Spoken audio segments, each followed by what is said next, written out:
Well, a very good morning to everyone. Again, this is your Unit 1, Part 2 video. And in last lecture, I had given you some assignment questions. Now, related to the Part 1 video, now we will discuss the next topic of Unit 1, that is types of forces. How many types of forces are there? Basically, in this, we will discuss three types of forces. First is conservative force, second is non-conservative force, third is central forces.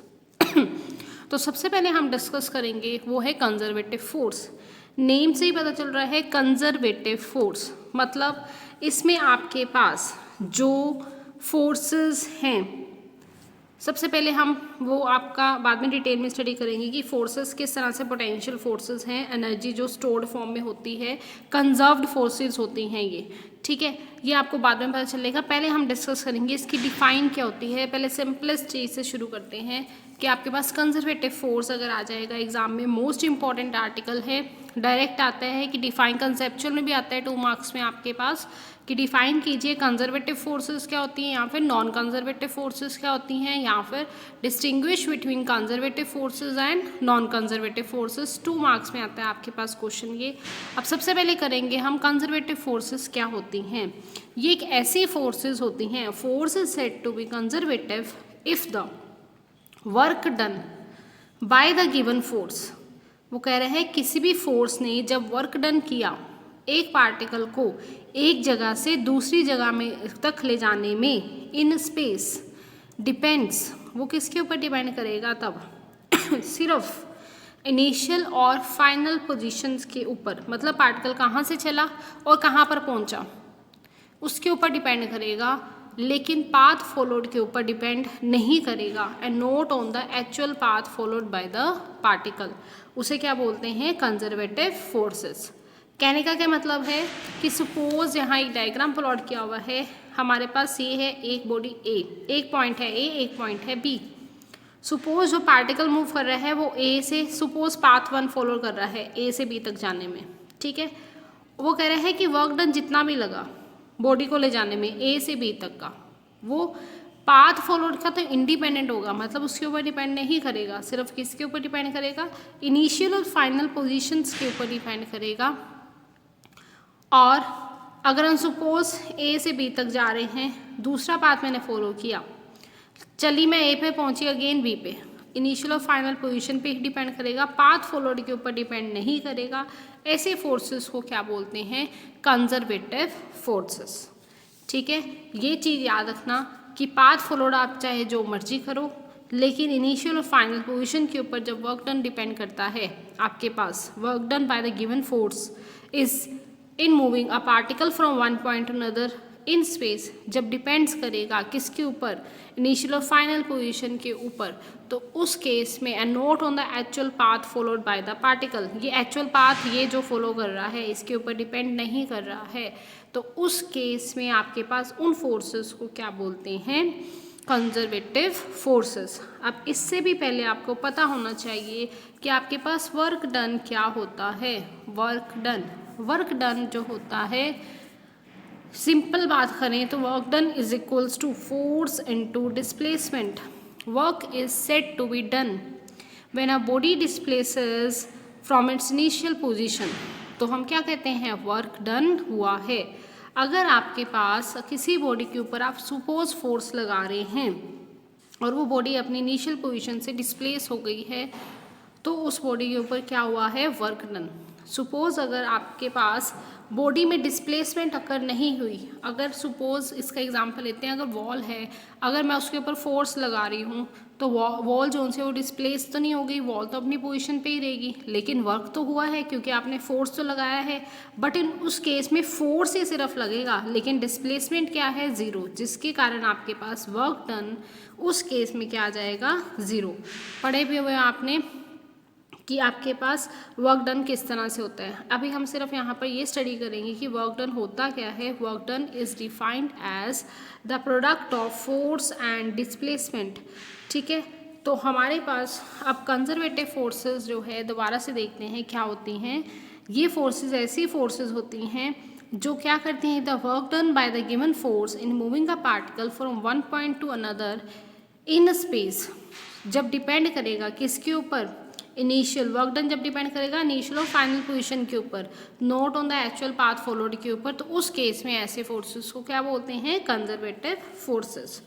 वो कह रहे हैं if a particle moves from point A two point be under the action of conservative force F, suppose उसके ऊपर कौन सी वाली force लग रही है, एफ फोर्स।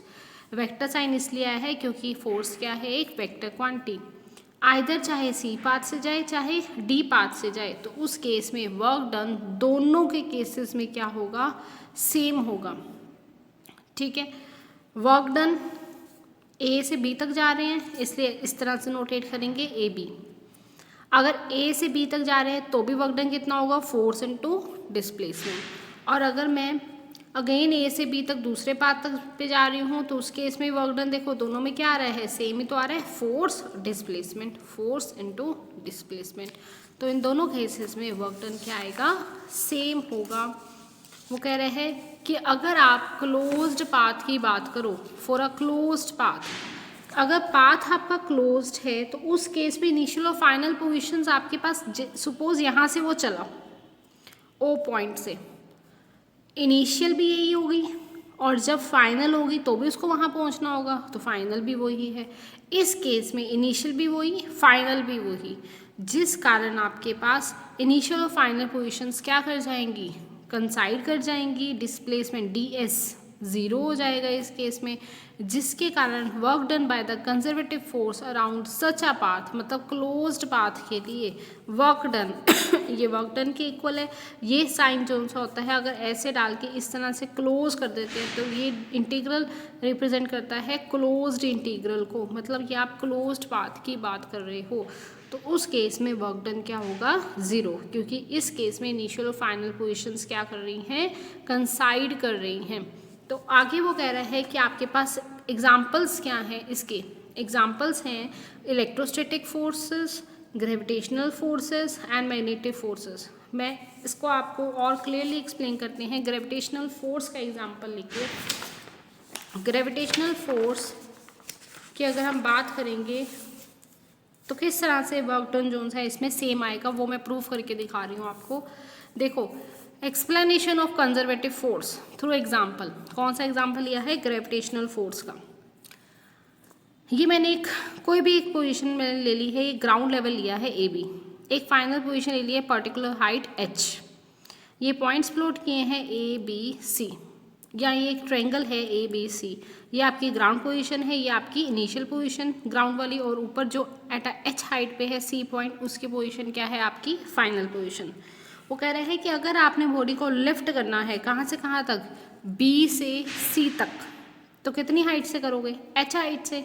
तो वर्क डन का फॉर्मूला क्या होता है, फोर्स इनटू डिस्प्लेसमेंट। फोर्स कितना लगेगा, फोर्स इज इक्वल्स टू, आपने पढ़ा हुआ है, force is equals to M into A क्या होता है, एक्सेलरेशन ड्यू टू ग्रेविटी। तो यहाँ पर क्या आएगा, फोर्स का फॉर्मूला लग गया एम इंटू जी। अब ग्रेविटी के लिए वर्क कर रहे हैं ना, ग्रेविटी के अगेंस्ट वर्क कर रहे हैं, इसलिए यहाँ पे क्या आ जाएगा, जी आ जाएगा, एम इंटू जी इंटू एच। ठीक है, तो कितना आ गया, एम इंटू जी इंटू एच। तो वर्क डन इस केस में क्या आएगा, एम इंटू जी इंटू एच। अब सेकेंड केस की बात करते हैं। अगेन ट्रायंगल मैंने कंसीडर किया है। अब इस केस में इसमें तो हमने स्ट्रेट लिया था position at a height H, अब मैं किसी एंगल पे इंक्लाइन कर रही हूँ यहाँ पर इसको, तो ये body if you move from, अब वो कह रहे हैं अब आपने जो बॉडी मूव करनी है वो सपोज ए से आप कहाँ तक जा रहे हो, सी तक। अब यहाँ पर तो डायरेक्टली एच नहीं ले सकते, अब हम यहाँ पर ए से कहाँ तक जा रहे हैं, सी तक। तो इस केस में सपोज यहाँ तक आपकी बॉडी जो है वो चली गई है, इस पोजीशन पे इंस्टेंट पे देख रही हूँ।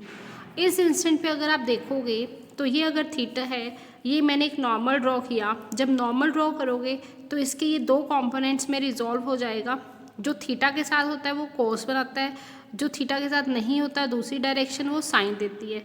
ये इस तरह आपकी क्या होगा, रिएक्शन होगा बॉडी का इस तरफ नीचे, ये तो इससे क्या हो जाएगा, कैंसिल आउट हो जाएगा।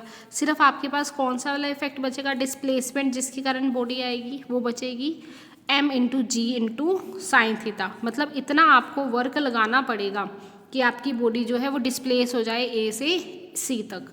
तो वही बात हो गई यहाँ पर कि वर्क डन, इतना आपको क्या लगाना पड़ेगा, फोर्स लगाना पड़ेगा ताकि आपकी बॉडी जो है ऊपर चली जाए।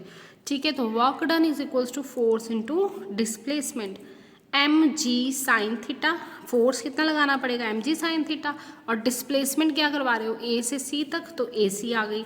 अब ए सी आपके पास इस ट्रायंगल में क्या है, हाइपोटेन्यूज। एंगल इज, हमेशा ऐसे याद रखना कि एंगल जो बनता है, angle is form between hypotenuse and base. तो मुझे किसकी वैल्यू चाहिए, ए सी की वैल्यू। साइन थीटा अगर इसमें लगाएंगे तो साइन थीटा का फॉर्मूला क्या होता है, अगर आप ए सी की वैल्यू निकालोगे यहाँ से या यहाँ से साइन थीटा निकालो, sine theta is perpendicular upon hypotenuse. तो परपेंडिकुलर क्या है आपके पास यहाँ पर, perpendicular is C B and hypotenuse is A C. C B की वैल्यू कितनी है, एच, और ए सी हमें नहीं पता, तो एच बाई ए सी लिख देंगे। ए सी से ए सी कैंसिल, कितना आ गया, एम इंटू जी इंटू एच। तो यहाँ पर ये भी वर्क डन कितना आया, एम इंटू जी इंटू एच। ठीक है, चाहे मैं ए बी से सी तक गई, चाहे ये वाली मैंने पाथ फॉलो किया, अगर यहाँ पर ए से सी तक ही गई दोबारा, इनिशियल और फाइनल पोजीशन तो सेम है ना, यहाँ भी ए और C, initial is A, final is सी।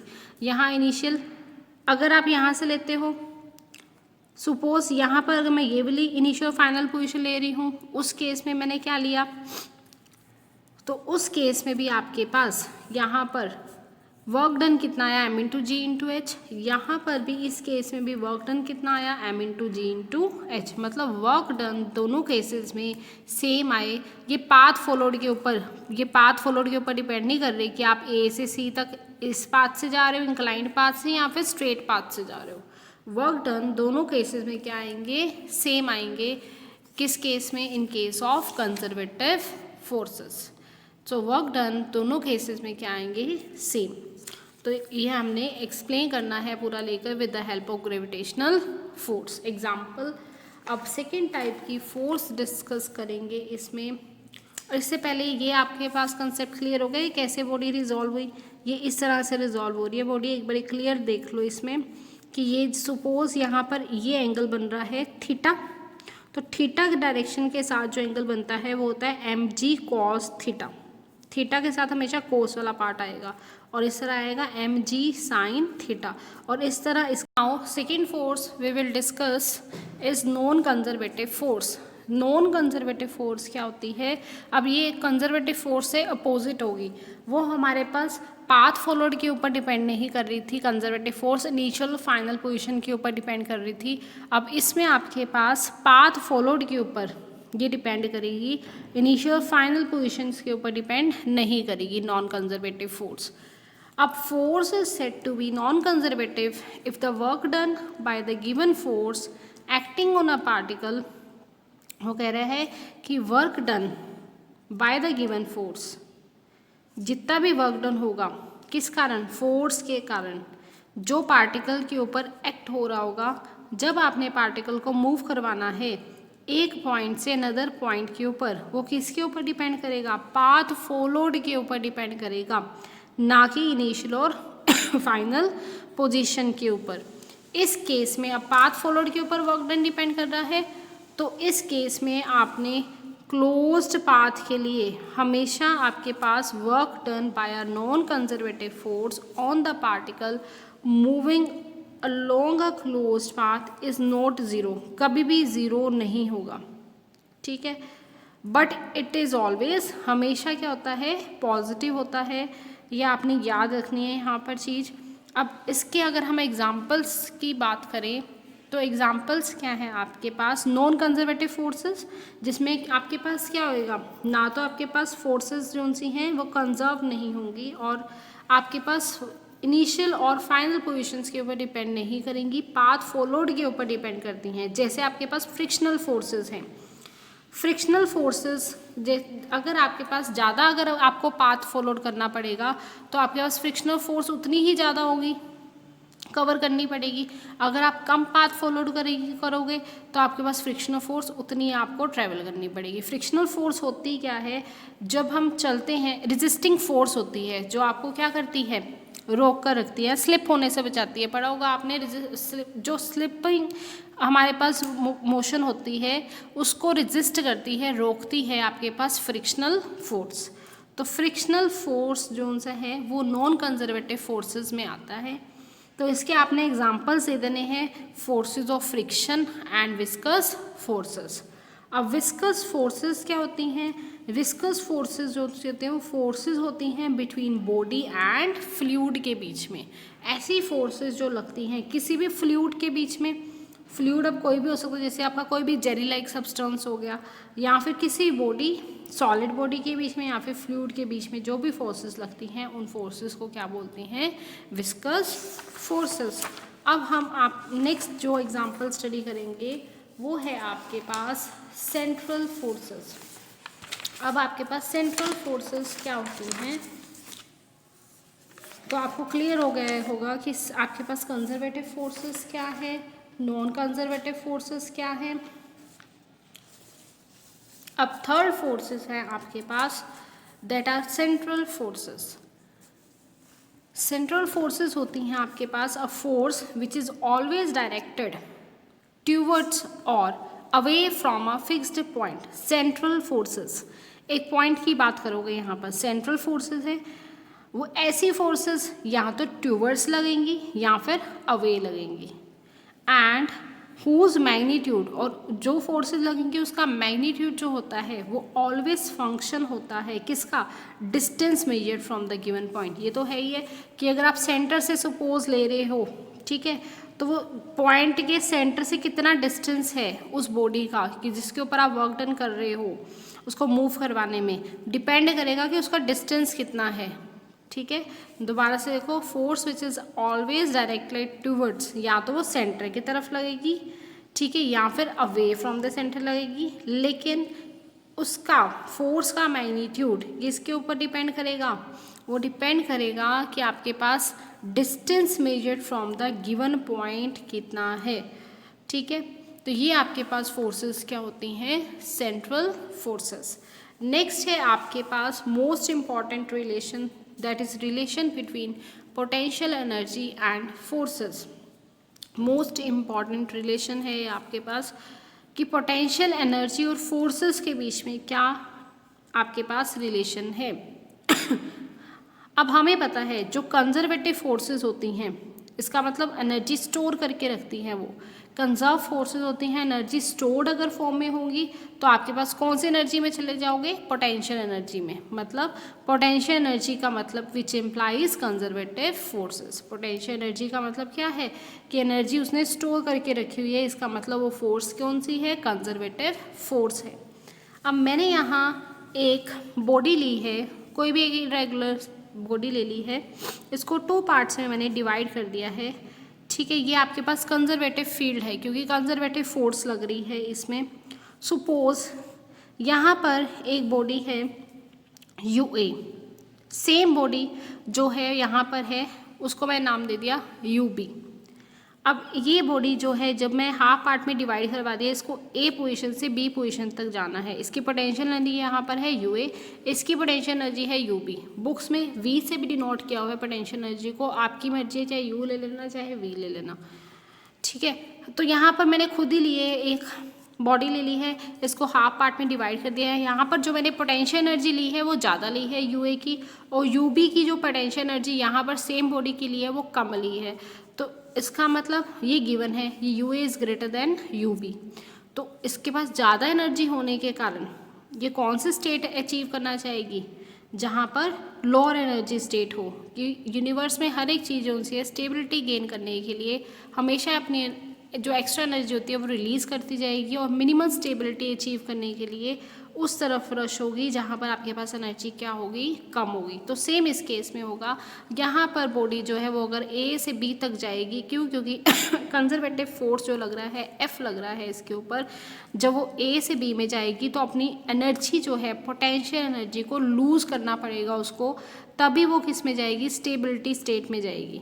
ठीक है, वो कह रहा है कि when we release the body, जब बॉडी को रिलीज़ करेंगे उसको स्टेबिलिटी अटेन करने के लिए, तो it will move from high energy state to lower energy state, this body will exert, तो ये बॉडी एक एग्जर्ट करेगी conservative field force F towards the less energy state. वो कह रहा है अब कंजर्वेटिव फील्ड फोर्स लगेगा इसके ऊपर। अब बॉडी ए से बी में जा रही है, वो कौन से स्टेट में जा रही है, लेस एनर्जी स्टेट में जा रही है। तो work done in going from A to B, work done का फॉर्मूला हमें सिंपल पता है। वर्क डन कितना लगेगा, फिर जितना वो लॉस करेगा, अब जितना वो लॉस करेगा पोटेंशियल एनर्जी को उतना ही आपका क्या लगेगा, वर्क डन। तो वर्क डन मतलब चेंज हो रहा है, डेल स्मॉल है, delta of omega W, sorry omega नहीं W, वर्क डन है delta of W is equals to loss in potential energy. तो UA की एनर्जी ज़्यादा थी UB से, UA माइनस UB, A से B तक जा रहे हैं, force into displacement F into DX। Potential energy क्या हो रही है, डिक्रीज हो रही है। पोटेंशियल एनर्जी अगर डिक्रीज हो रही है तो यहाँ पर delta of W is equals to minus of delta of किसके इक्वल, U के। समझ आ गई बात। माइनस साइन क्या इंडिकेट कर रहा है यहाँ पर कि आपके पास जो पोटेंशियल एनर्जी क्या हो रही है, डिक्रीज हो रही है जब बॉडी A से किस में गई, B पोजीशन तक। ठीक है, अगर हम बात करें इसी केस की, पोटेंशियल एनर्जी अगर एक्स एक्सिस में यूनिडायरेक्शनल की बात करते हैं अब यहाँ पर कि सपोज बॉडी जो है एक्स एक्सिस के लॉन्ग ट्रेवल कर रही है, ए से बी तक उसने जाना है। अब बॉडी जो है मैंने एक बीच की पोजीशन ले ली है, उसके ऊपर एफ एक कंजर्वेटिव फोर्स लग रहा है। यहाँ पर जो पोटेंशियल एनर्जी है वो किसका फंक्शन है, एक्स के ऊपर, is a function of position. मतलब जैसे जैसे पोजीशन चेंज होगी वैसे वैसे पोटेंशियल एनर्जी भी आपकी क्या होगी, चेंज होगी। तो मैंने एक छोटी सी पोजीशन ले ली है, सपोज उसने डिस्प्लेसमेंट कवर की है dx। पढ़ने के लिए आपको एक एलिमेंट्री पोर्शन ले लेना पड़ेगा, स्मॉल पोर्शन लेना पड़ेगा। वो मैंने क्या लिया है, dx। कंजर्वेटिव फोर्स कितना लग रहा है, f लग रहा है।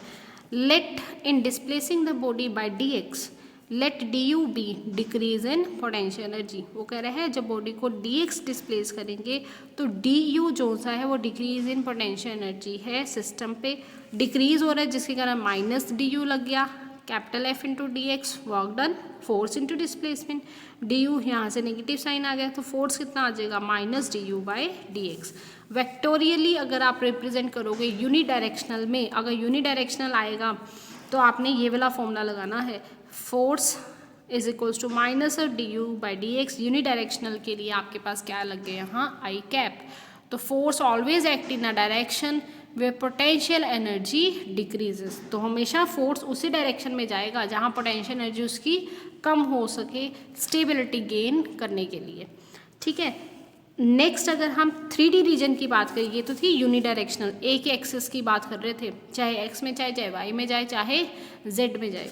अब कर रहे हैं वो 3D रीजन की बात। अगर 3D रीजन की बात करेंगे तो फ्री स्पेस भी बोल सकते हैं उसको, 3 डायमेंशनल भी बोल सकते हैं, और 3D variation of potential energy. तो हमें पता है F is equals to minus of gradient of U लग जाएगा उस केस में, इसे बोलते हैं ग्रेडियंट का साइन होता है ये U, potential energy is equals to minus of gradient of U।